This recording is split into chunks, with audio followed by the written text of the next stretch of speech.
come a little closer and lend me your ears. Don't worry, you keep yours while I keep mine. In each episode, we'll dig into the major stories, uncover the truth, and retrieve gems from Yada's blog. We'll discuss what's right, bark about what's wrong, wag our tails at the thrill of discovery, and take you on adventures through the exciting world we live in today. So, fasten your curiosity leash and get ready. Right then, coming to you with another episode of the Yada's Vlog on a Blog. Tomorrow's news, disseminated today. Let's dive in. Yeah, what do you think, Kevin, about tomorrow's news disseminated today? Isn't it going to be the opposite today, and that we're going to disseminate news from 5,000 years ago today? Yeah. Because I don't think anybody has dared to go where we're going to go today. No, it is definitely a blast from the past. Let's put it that way. Yeah. Yeah, and not only a blast from the past, we're going to discuss something today that I don't think anyone would even dare say. This is, you had better be really comfortable with your relationship with Yahweh to dare go where we're going to go today. And yet he has made it blatantly obvious that this is the case. So let's deal with reality. Let's, we've always said that we're willing to go with the words lead, no matter where they go. And when they're Yahweh's words, we're going to follow them to their natural conclusion. Well, in this particular case, my friend, they point right back at Yahweh. Yes, they do. And so we're going to talk about something I just think is fascinating. So welcome to the Vlog on the Blog, our daily edition. Good to have you here, Kevin. That handsome fellow behind you, that is Chinook. And he is a very important player in this story because, as we will prove over the next 2 days, we'll do half of this today and half tomorrow, is that Chinook is also Noach. They're one and the same. And we're going to find out why that is the case. And that's also pretty controversial, isn't it? Easily. That statement alone is just a mind blower, right? I mean, if you haven't been with us, you're going, huh? How? What? Yeah. Most people don't even know who Chinook is. They're familiar with Enoch, but they think Enoch is the guy that authored the really whacked out book by that name that is considered part of the Old Testament and church canon, but of course just utterly absurd.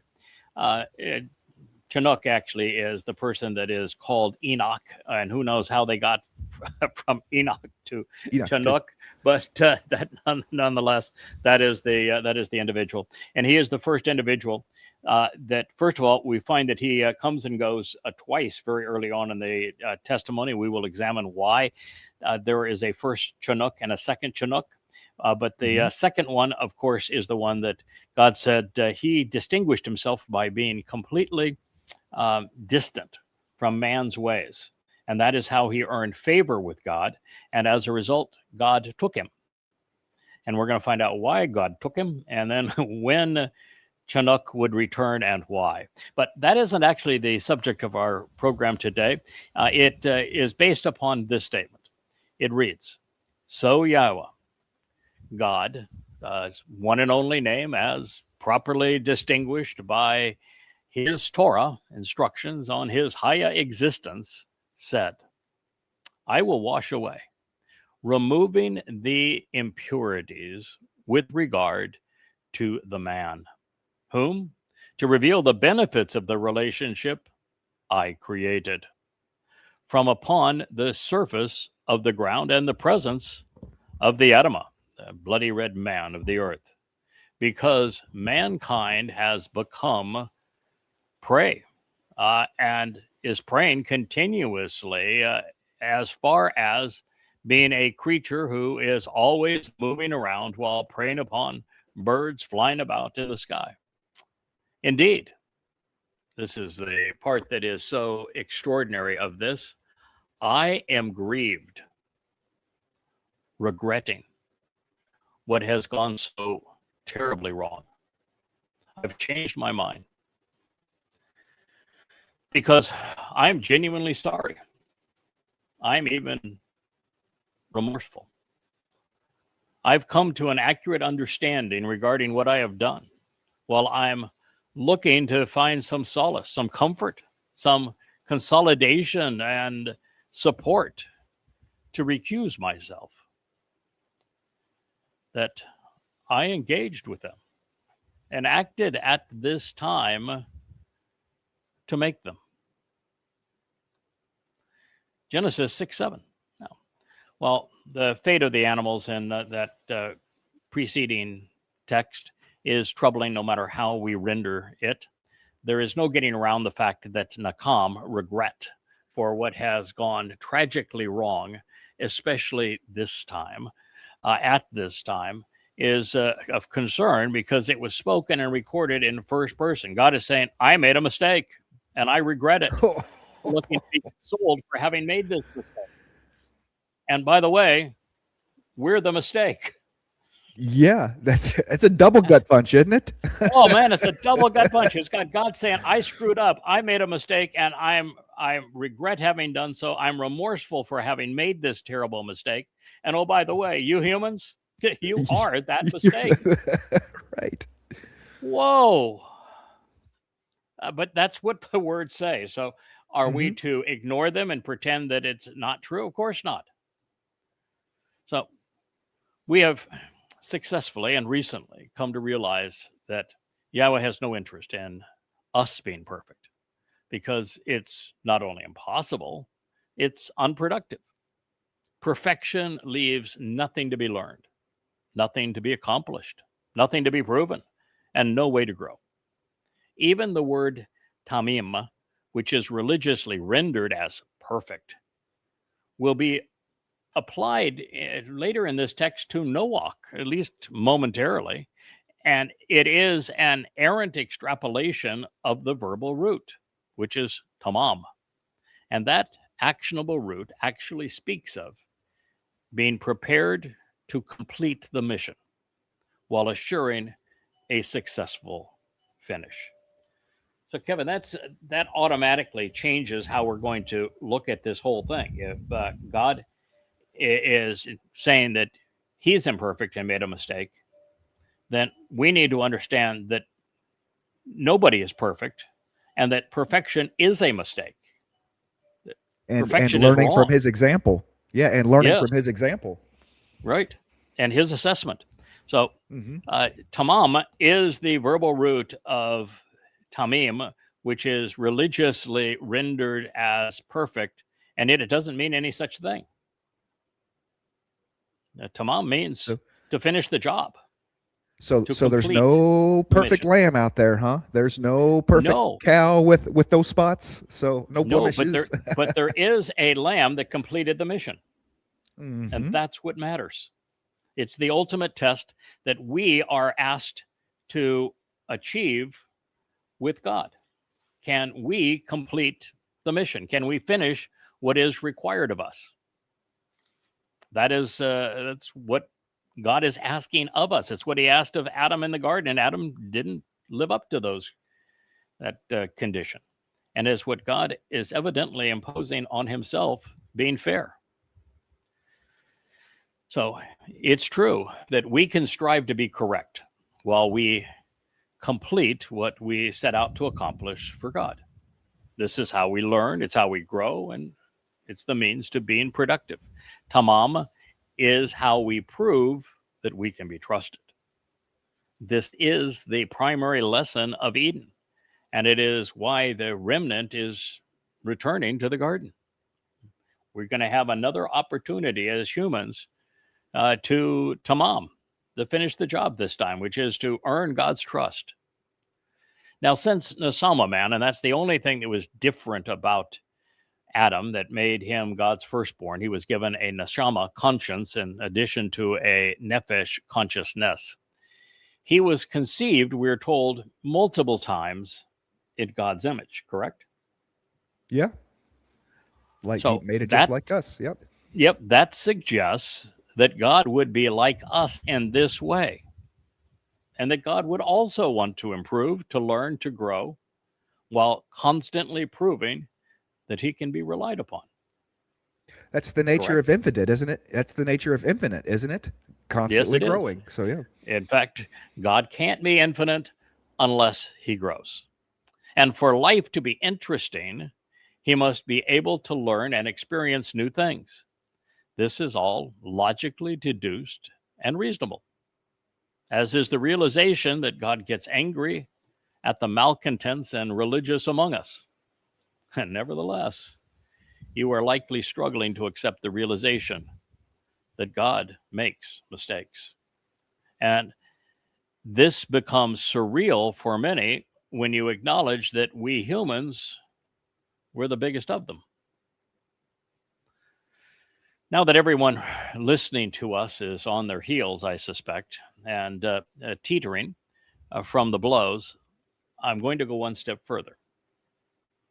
This is a dangerous turf, and I would never go here if it were not for the fact that we're following God's words. We discovered that Nacham, man, when conceived in Yahweh's image, was not good on his own. Correct? Yeah. He didn't do well on Chava his own. and Adam prove it. Yeah. Did not do well on their own. So, wouldn't this also be true with God? Yeah. He's less productive, less beneficial, less accommodating, less capable without us. Now, that puts us in a very... So we've just now gone from the bottom of the barrel, the biggest mistake in the history of the universe, to, wait a minute, we can have tremendous value because God is less successful, less beneficial, less productive without us. Absolutely. Now, I'm going to here to tell you that that would be something God would say, hey, somebody finally gets it. That's exactly what I've been telling you all along. That's the reason why I choose to work through people. Mm-hmm. That's why we exist, by the way, is for God to be more than he is, not for him to be less than he is. And if it were not for this fact, God would be less than he is because we were a colossal mistake. Right. So, I mean, what we're talking about now is rationally irrefutable, even if it is exceedingly controversial. So Yahweh obviously conceived his firstborn for a reason. And that reason is to enjoy a Tob, positive, productive, and beneficial relationship. No argument there. But it did not work out. However, when God tried to solve the problem by giving his firstborn son a helper, she made things worse, didn't she? Not better. Mm-hmm. What Adam needed was Chinook. He needed a grandson who would teach him how to be a father and a man, capable of pleasing God, capable of working with God, capable of earning God's trust. Chinook was conceived to protect and save Yah's firstborn son and to restore the fractured relationship. That was Chinook's purpose. But when many men became universally corrupt, one man has the potential of being good or bad. Many men are universally bad. God returned once again to his fixer, the guy that he uses to resolve the biggest problems. And this time, he didn't bear the name Chinook, but instead the name Noach. And this is to say, just as we must trust Yahweh to become his sons and daughters, God must also rely on men to make that possible. In other words, by design, we have become mutually dependent. Now, isn't that an interesting thought? Mm-hmm. It's synergy. Yeah, there is a synergy. We have a mutual dependence. We are depend on God, and he's depending on us. Now, he has been far better in this equation than we have, but he hasn't given up on us. Right. Adam and Chinook, Noach and Shem aren't random names tossed about in a sea of such monikers, but instead the central cast of God's story, as vital to him as he is essential to us. So even when we come to terms with a fallible designer who needs us just as we are reliant on him, we still must think our way through the other implications of this pronouncement. It means that man is almost universally bad. Considered an intelligent life form, our potential is typically squandered. Rather than being an asset, mankind has become a liability. And the more of us there are, the longer we exist, the worse we humans become. Therefore, mankind isn't the answer. Certain men are. And there are very few of them who actually matter in this story, which is why we hear of Adam and Chinook and Noach, and after him, Shem. It is also telling that God wasn't interested in resolving the problem with mankind's propensity to be evil. There was no attempt here to say, hey, let's fix the problem, a little good preaching, we'll invite him for a nice dinner, we'll have a big party, we'll get this all sorted out.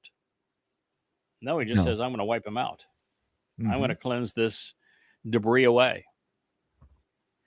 He wasn't offering humankind an antidote for religious error or a cure for political cruelty. His sole focus was in cleaning up the mess that he was acknowledging that he had made.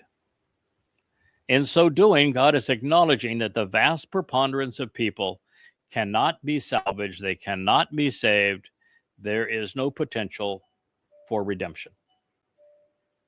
Now, that's something by itself, isn't it? Now, well, all of these are extraordinary insights. Thoughts no one has pondered previously. I'll assure you that. There is a profound moral to this story. With the population within the cradle of civilization, which ranged from the Black Sea to the mouth of the Great River, reaching 8 million people at this time, and which was 5,000 years ago, only 8 Nacham humans would survive. That, of course, is 1 in a million. They alone demonstrated that men and women, properly guided, could engage with Yahweh in a productive manner. They could earn his respect, and they could prove that man with a conscience hadn't been a colossal or universal mistake. And this way, Yahweh not only set our expectations for how many souls would ultimately survive, but through this story, he also explained exactly how this will occur.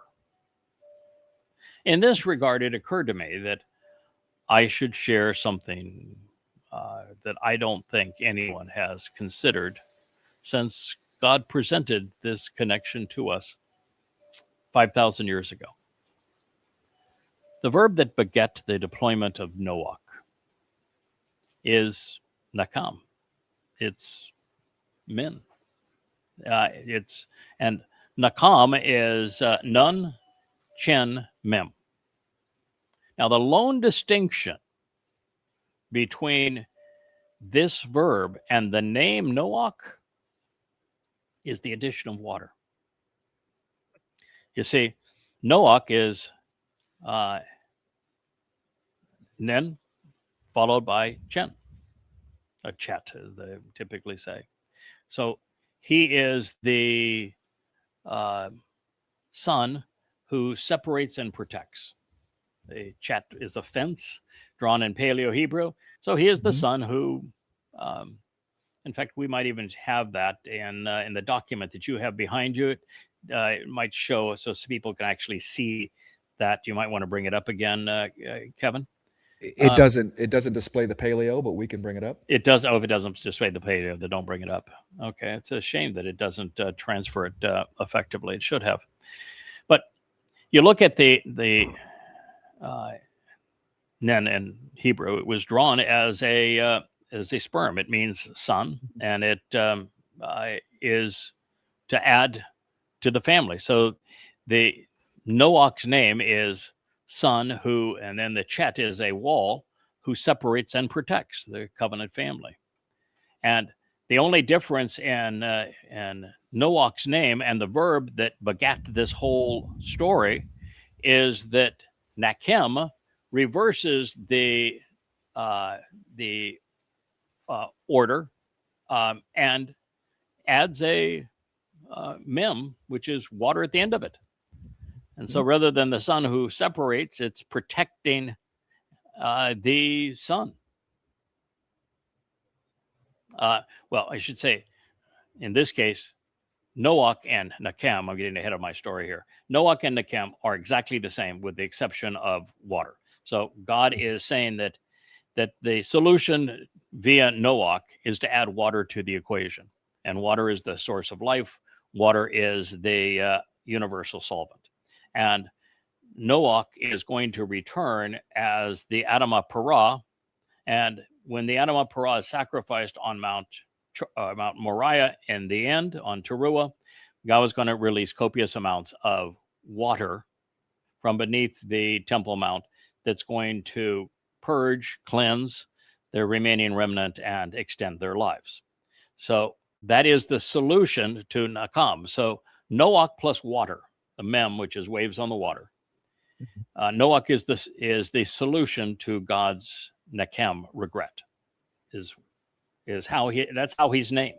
He is literally Nacham. The verb is Noach plus mem water. So then we go to Chinook. Chinook is fascinating in this regard because it tells us that you take the nun and the chet and you reverse the order, so that rather than the sun doing separation and protection by way of the cleansing and life-giving nature of water, now what you have with Chinook in the first two letters is you have Chinook protecting the sun, because the protection goes before sun. So it's reversed order. So it's protecting the sun. And then other two letters are a tent peg, which means to secure the home by offering to help with an open hand, the kaf. So these names are really fascinating in terms of what they convey pursuant to this situation. Now, this being the case, rather than focusing on the scope of the flood, all eyes should have been on Noach and his family. But not one in a billion has known who he was, why he was deployed, or what he would accomplish to change the fate of mankind or protect the planet. Because here's the bottom line to all of this, Gavin. If not for Noach, we would not exist today. There would be no Nacham man. We would all be animals, and God was fed up with the whole thing. Everything would have been wiped out. So, who was this man, and how did he elicit such a positive response from Yahweh? Well, that's going to be the subject of tomorrow's vlog on the daily. We're going to consider a little more about who Noach was and what made him special, and why it was this man who God used to solve this mess. I get it now. Man, it is tough just to stop. You have all this written. I have all these thoughts that I want to pop in with it. And it's like, nope, we only said 30 minutes. It is tough not to just keep going, you know? But we're going to make an exception here. You had a thought on what we've already talked about, which was that God makes mistakes and we're the biggest of them. And right. That God came up with a man who was specifically designed to resolve that problem, making us interdependent. Did you have a thought on those things, or do you want to talk about Noach, which we'll put off to tomorrow? No, we can go back just to the original part of it. That like you said, the controversial idea that, first of all, that God's not perfect. Okay. And then to add upon that how important we are to the relationship as we become more completed, as we get better, as we become Sadak. You know, there's a lot of folks in the covenant family that question themselves, that wonder, why me? Why am I here? You know, I'm not good enough. I said, Yahweh describes himself as Shaddai. So we are sufficient as well. He would look at us as the ones of my covenant family that are Sadak, that are Shazak, that are doing the things that need to be done the way they need to. They are helping me grow. They are sufficient as well. They're doing exactly what they need to be doing. And so the pressure kind of comes off of you a little bit that, oh, I get why it can be me now, this failed person experiment or whatever. It's because I'm improving. I'm moving in the right direction. Okay, let's not blame it on the senior host, the older of the two, for going long today. But I think this is an interesting topic for us to pursue. So the first is that when we declare that God is not perfect, rather than a condemning statement, that's an accolade. Mm-hmm. That is an exceedingly good thing that God is not perfect, because the moment God becomes perfect, we can't relate to him. He becomes too far off there, and we can contribute nothing to him. There's no purpose for us to do anything or learn anything or grow or become anything more than we are. In fact, we are a net liability, an irritant to him, and have no value whatsoever to him if he is perfect. You're right that there is no possibility of a relationship ever with a perfect being. That is correct. Absolutely. And the very fact God says that I'm not perfect and I have made mistakes and I grieve over my mistakes and I regret them tells us that he's approachable, that he's moral, that he is like the best of what we can become, and that he is trying to establish a model for us to follow. That if we respond to our mistakes, and God came up with a solution to this mistake through Noah. Noah was specifically designed to resolve this mistake and others. And the fact that God said, I made a mistake, but rather than saying, I'm going to destroy everybody, he came up with a solution and found somebody that he could work with to resolve that mistake. And that is the lesson he's trying to teach us. You don't need to be perfect, but what you do need, if you start something, finish it. Clean up your mess. And he started it with Nacham man, with his firstborn, Adam, and he is now continuing that process. He's continuing to complete what he started. And in my view, that is a magnificent insight, and it makes God so much more approachable, so much more interesting, and it makes our lives meaningful and our relationship useful. So rather than being troubled by this, we should be celebrating it. Mm-hmm. Absolutely, the possibilities for what it means. Absolutely. So I'm actually thrilled with it. It's interesting that if you look at the gods that Satan inspired man to create originally, they were all flawed. Now, they were flawed in immoral ways, but they were all flawed. It wasn't until man had more time to polish his fake gods and decided to make quasi-pagan gods. I mean, Christianity with its Trinity and Allah with all of the various names for gods. I mean, they're variations of paganism. And even in Hinduism today, all of the billions of gods are considered to be attributes of the main three gods.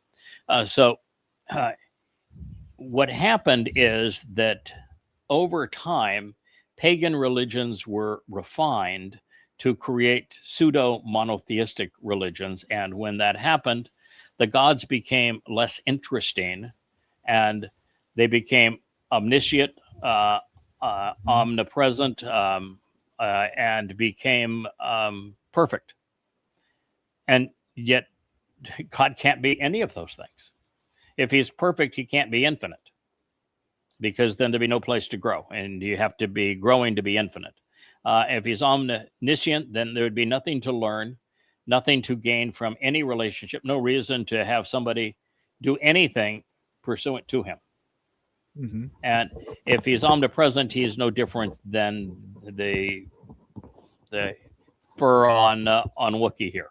He's in everything. He is everything, which means he cannot be set apart. He is the opposite of that. He is exceedingly Right. common. Mm-hmm. Yeah, it And does. so, Profanes. yeah, the religious God is profanes the nature of what God actually says about himself. All right, Yeah, so we're ready to go do some news, or you want to have another comment on this? no, go ahead. Let's go to some news because Okay. we could. And we're going to return to this tomorrow, and we'll probably go long again tomorrow because these are very profound concepts, particularly in the acknowledgement of who Noach really is and the fact that Noach was Chinook. But the Chinook, the double Chinook to Noach, is just the first two of what will be 8 deployments of this same soul. All right, so here we are and some news, and we're using the feed on a Facebook page that I have, and somebody posted Romans 11 proves replacement theology.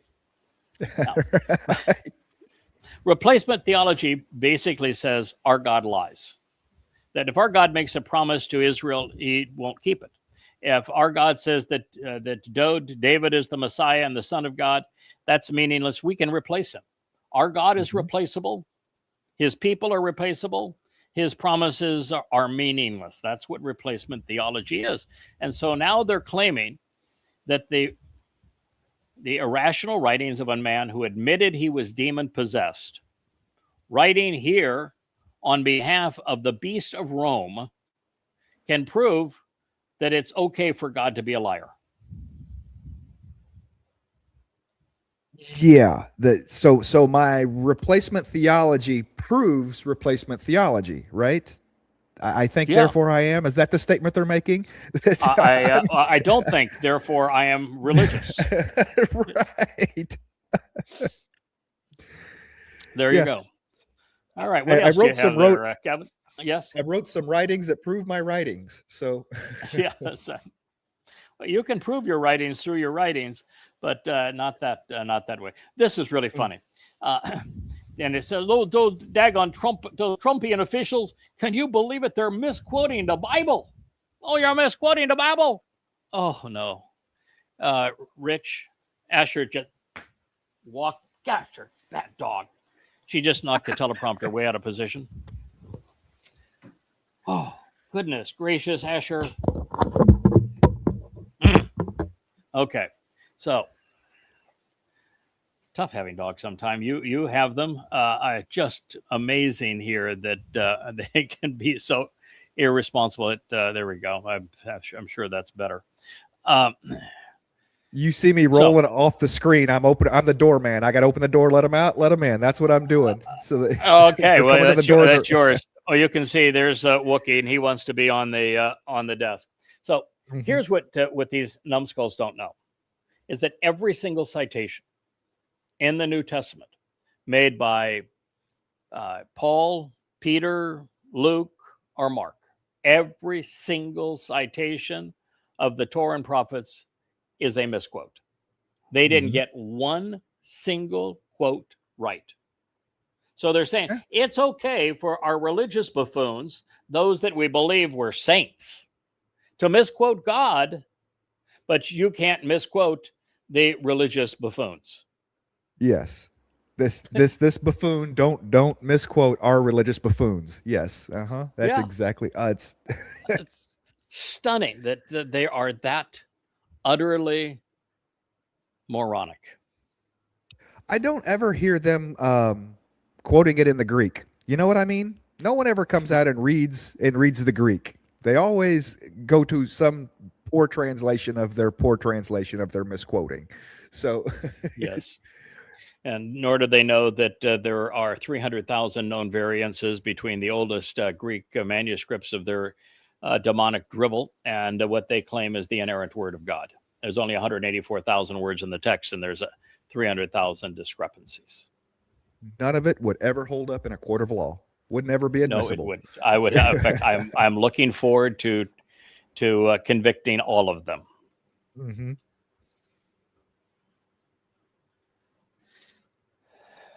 Oh, so this idiot's preaching here is that it is inappropriate for you to broadcast the sin of a Christian. Bad. for you to broadcast the sin of a Christian. That's not biblical. That's not godly. Has he ever read the Torah or the prophets?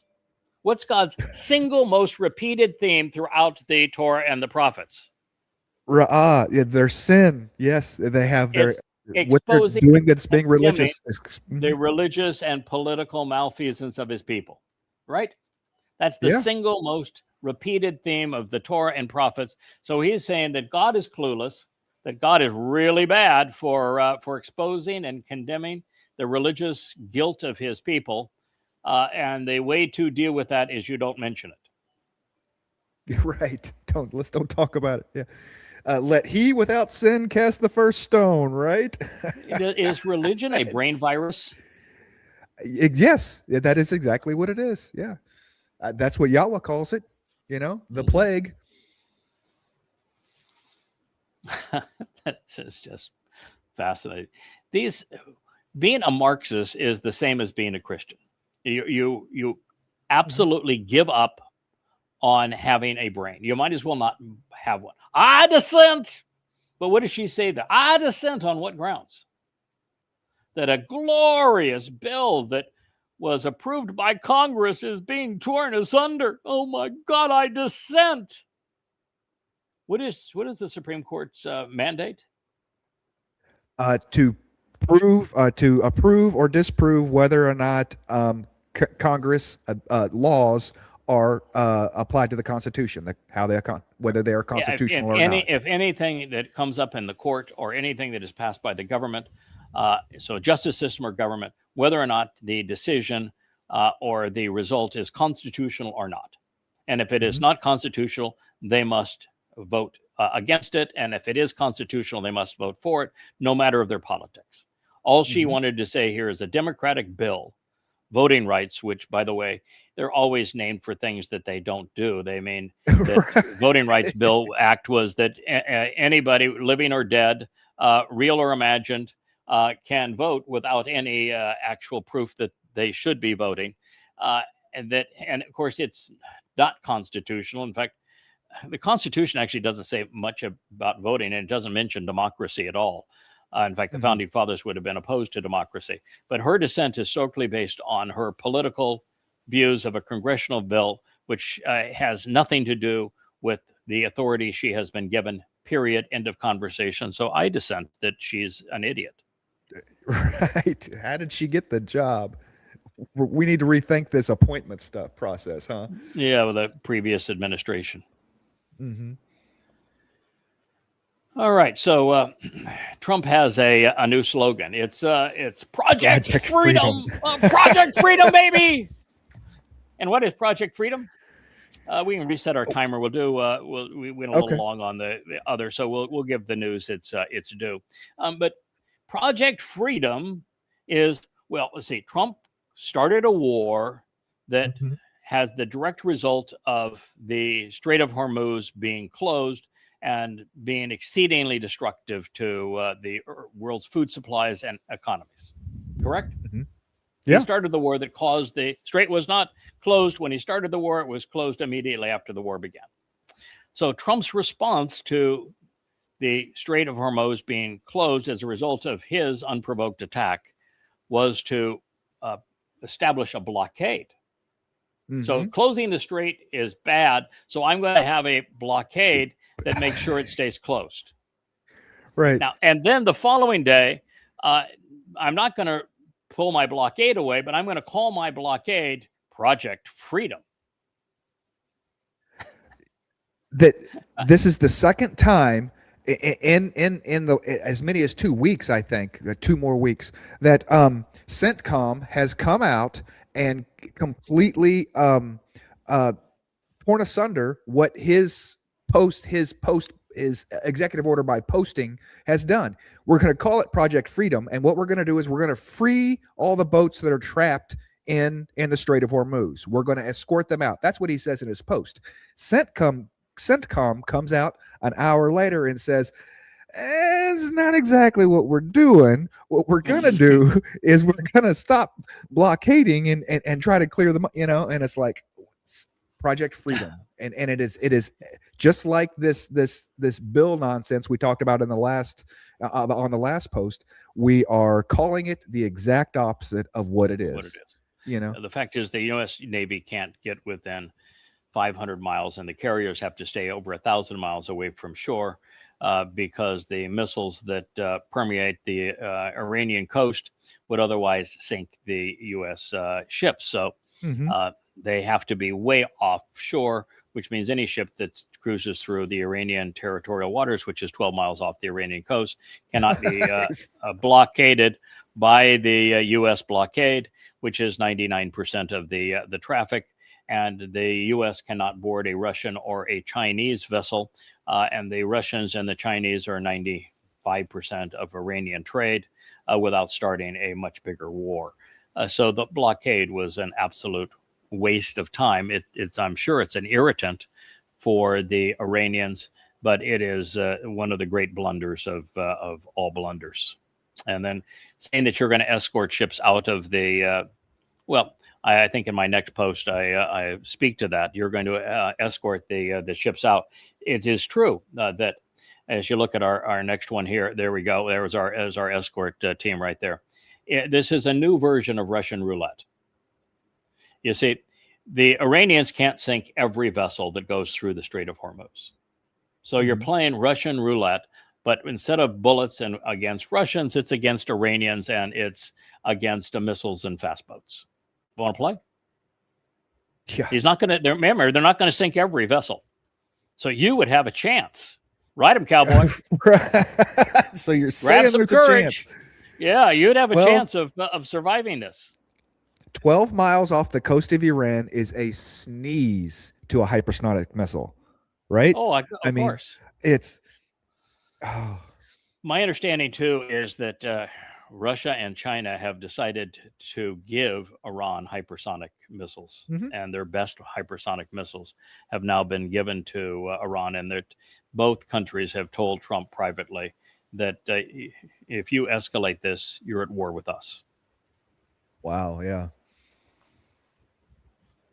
That brings up a completely side thought I just have, though, about how years ago we always thought that the million-man army was going to come from China. There's a good chance China won't be there either. The U.S. won't be there. Russia won't be there. China won't be there. It'll be the Persians coming out of Iran that is the million-man army coming through Israel. Yeah, I'm not certain that the Chinese won't be there. I do not think that the U.S. will fight a nuclear war with China.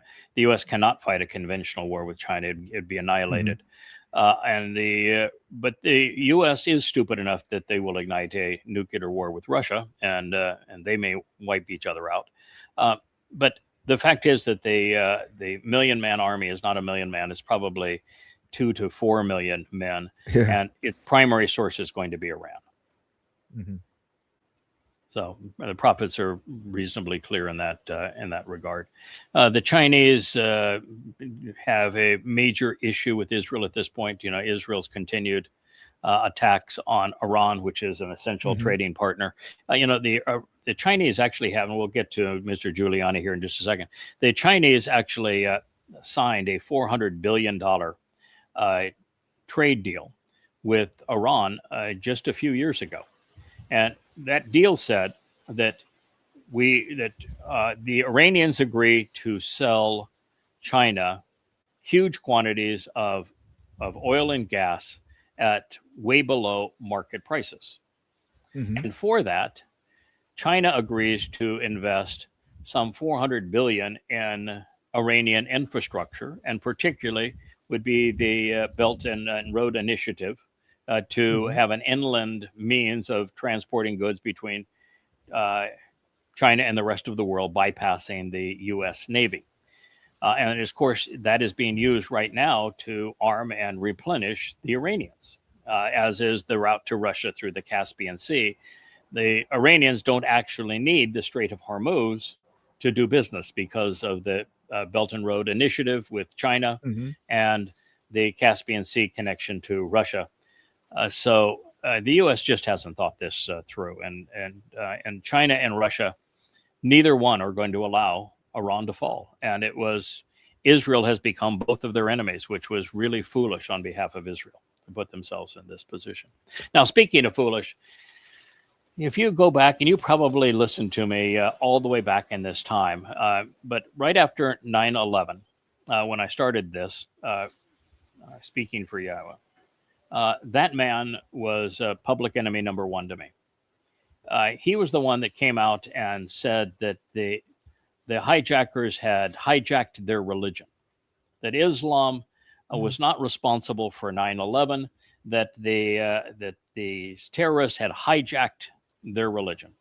And at that time, I had written Tea with Terrorists. I was writing Prophet of Doom, and my message on some 10,000 radio interviews was exactly the opposite, that the jihadists were the perfect exemplars of Islam. They were doing exactly as Allah commanded them to do, and they were the best of Muslims.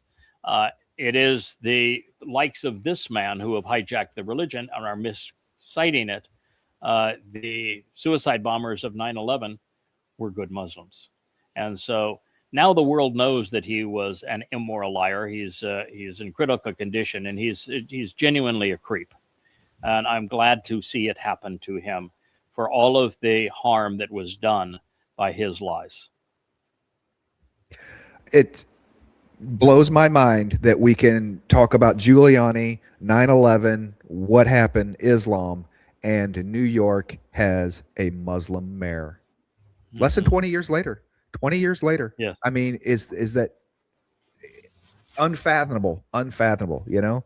Yeah. But the reason they have a Marxist Muslim mayor is twofold. Marxists have joined with Muslims. They only have one thing in common, which is a hatred of Jews. But they have joined together. They'd actually joined together with Hitler during the Second World War. That was when the Muslim Marxist alliance was forged, and it has become extremely effective. It is the most evil influence in our world today. And this idiot that has a very nice smile, but that's all he's got going for him, has managed to convince dunderheads in New York that don't understand the nature of Marxism and do not understand the nature of Islam, and who voted for him because, well, they hate Donald Trump. Now, they hate Donald Trump, fine. Got no problem with that. Right. But you don't, that's the whole reason why Democrats lost to Trump, is that nationwide people aren't as stupid as they are in New York City. And, you know, Marxists are not going to prevail. If that is your answer, you're going to lose. And when you're the head of your party is a Muslim and the rank and file of your party are Marxists, you don't have an answer. You're as big a problem as the MAGA nutcases.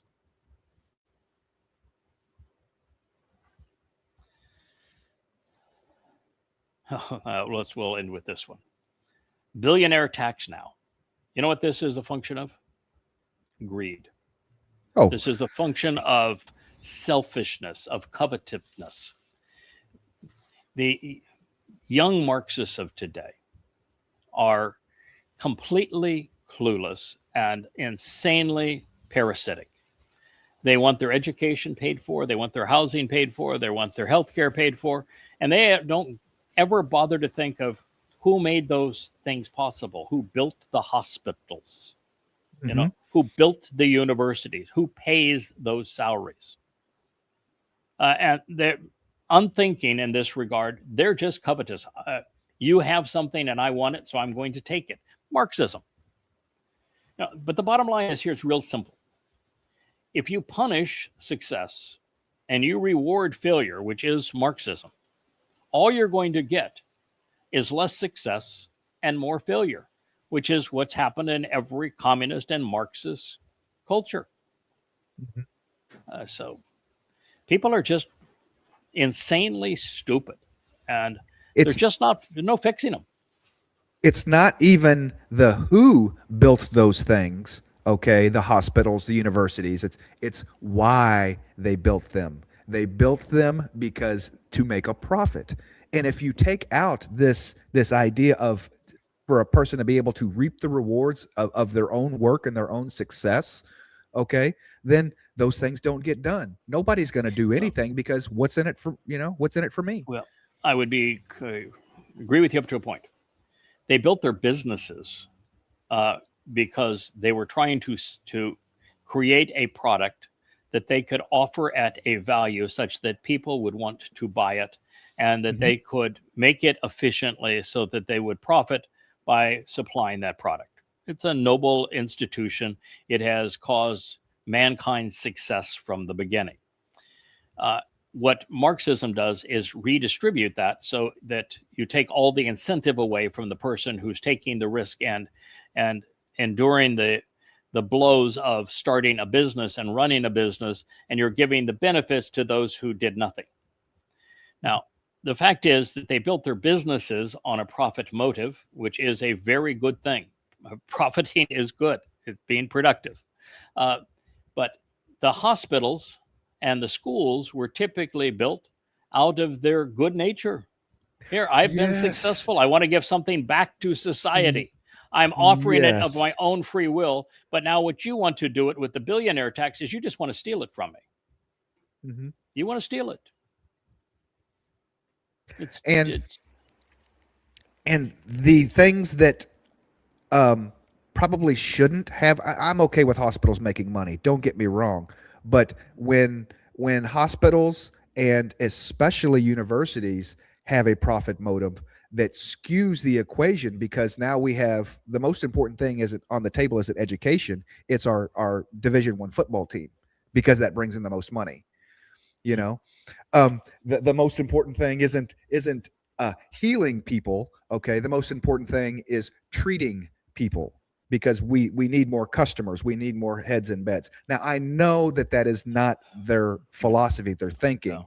I understand that, but I would argue with you that Division I football is a profit center for the universities, and therefore a benefit for them, and so is men's basketball. But all other sports are a charity, so they should not be funded by the university. But men's football and men's basketball, they are actually profit centers for the university, and therefore very valuable to them. Other net contributors on healthcare.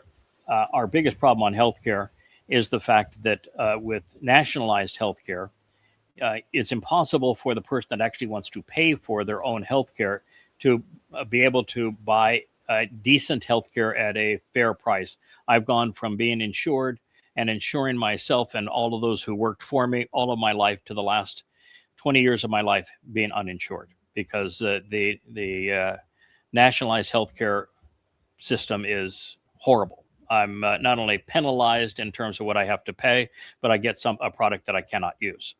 The biggest issues, of course, is that it provides coverage for things that shouldn't provide coverage for. If you don't have the money to pay for your own health care, then if you break a leg or you get a disease, you should be able to receive antibiotics and a cast for your wound. But if you need a triple heart bypass surgery, you're not entitled to that. Right. You're not entitled to the government spending millions of dollars to prolong your life another year if you're 80 years old. I'm sorry, you're just not. If you want to pay for it, and that's something you want to do out of your own pocket because you made the money, and now you want to pay to extend an unhappy and unfulfilling life another year, go at it. But it isn't the society's responsibility to do that for you. And so there's serious problems in healthcare and how it is distributed that would have to be changed radically going forward. And it's not fixable now.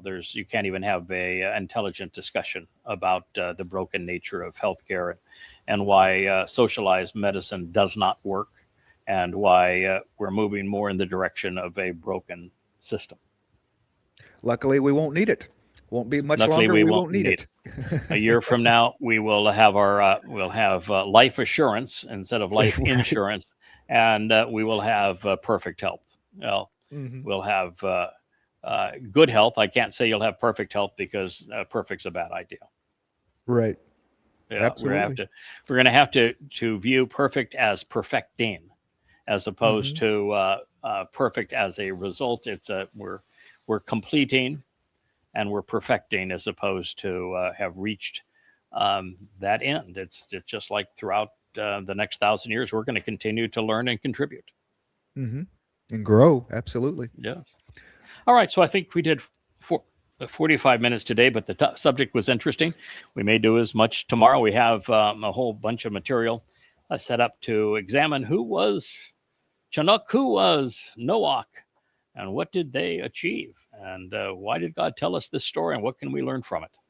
So with that said, our next program, maybe in about 30 minutes from now, if all goes well, is going to be another episode of Luminaries, which, by the way, this story of Noach has been derived. But we're going to return to Coming Home 4, Luminaries, and we'll present it right here in the Ocean Studio. So thank you all for listening. Thank you, Kevin, for participating. Thank you, Rich, for producing this. Look forward to being with you all again in about 30 minutes' time. Shalom, everyone. Hey there, thanks for tuning in. That was Fetch. Gotta run now. Catch y'all on our next podcast.